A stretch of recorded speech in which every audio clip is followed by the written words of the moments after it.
নমস্কার, welcome to প্রীতমস kitchen. আবার হাজির হয়েছে আপনাদের কাছে একটা নতুন রেসিপি নিয়ে। আজ আমি বানাচ্ছি পুঁই শাকের ঘন্ট মাছের মাথা দিয়ে। আমি সবজিগুলো ধুয়ে পরিষ্কার করে কেটে রেখেছি, মাছের মাথাও ধুয়ে পরিষ্কার করে রেখেছি। হলুদ নুন মাখিয়ে এবার ভেজে নেব। মাছের মাথা ভাজা হয়ে গেলে একই তেলে ফোড়ন দিয়ে দেবো, 5 ফোড়ন, তেজপাতা, শুকনো লঙ্কা আর কুচনো পেঁয়াজ। পেঁয়াজ কুচিগুলো গোল্ডেন ব্রাউন হয়ে গেলে দিয়ে দেবো সবজি। প্রথম যে সবজিগুলো দেবো সেগুলো হলো আলু, স্কোয়াশ আর কুমড়ো। বেগুন ঝিঙে পরে দেবো, কারণ সেগুলো গলে যাওয়ার চান্স থাকে।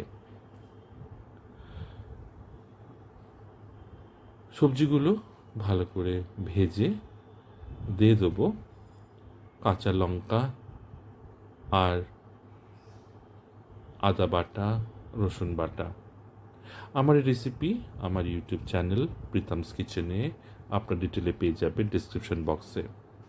পরিমাণ, পদ্ধতি সব মেনশন আছে আমার চ্যানেলে। সবজিগুলো ভাজা হয়ে এলে দিয়ে দেবো কাঁচা লঙ্কা, আদা বাটা, রসুন বাটা। কাঁচা লঙ্কা আপনাদের ঝাল যে যেমন পছন্দ করেন সেই পরিমাণ মতন ব্যবহার করবেন। দিয়ে দেবো কুচনো টমেটো, আমি হাফ টমেটো ব্যবহার করেছি। সবজিগুলো ভাজা হয়ে গেলে আমি দিয়ে দেবো গুঁড়ো মশলা এক এক করে। দিয়ে দিলাম ধনে গুঁড়ো, জিরে গুঁড়ো, হলুদ গুঁড়ো আর স্বাদ মতো নুন। দিয়ে মশলাগুলো সবজির সঙ্গে ভালো করে মিশিয়ে নেব। মিশিয়ে এলে কেটে রাখা পুঁই শাকগুলো দিয়ে দেবো ভেজে রাখা সবজির মধ্যে। সবজিগুলো এই শাকের সঙ্গে ভালো করে মিশিয়ে নেব। শাকগুলো মজে এলে, শাক পাতাগুলো মজে এলে ভেজে রাখা মাথা দিয়ে দেবো। দিয়ে ভালো করে সবজির সঙ্গে মিশিয়ে নেব। মিশিয়ে পরিমাণ মতন জল দিয়ে দেবো সবজিগুলো ভালো করে সিদ্ধ হওয়ার জন্য। জল শুকিয়ে এলে আমার এই রান্না রেডি। গরম ভাতে পরিবেশন করুন পুঁই শাকের ঘন্ট মাছের মাথা দিয়ে। কেমন লাগলো জানাবেন। ভালো লাগলে লাইক করুন, শেয়ার করুন।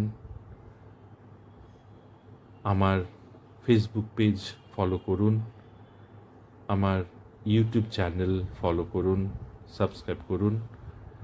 এমনই কিছু রেসিপি নিয়ে ফিরে আসব পরের এপিসোডে। জানাবেন কেমন লাগলো, অপেক্ষায় থাকবো আপনাদের কমেন্টের জন্য।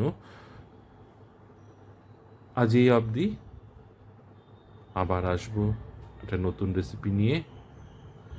সবাই ভালো থাকবেন, সুস্থ থাকবেন। দেখা হবে পরের এপিসোডে। নমস্কার।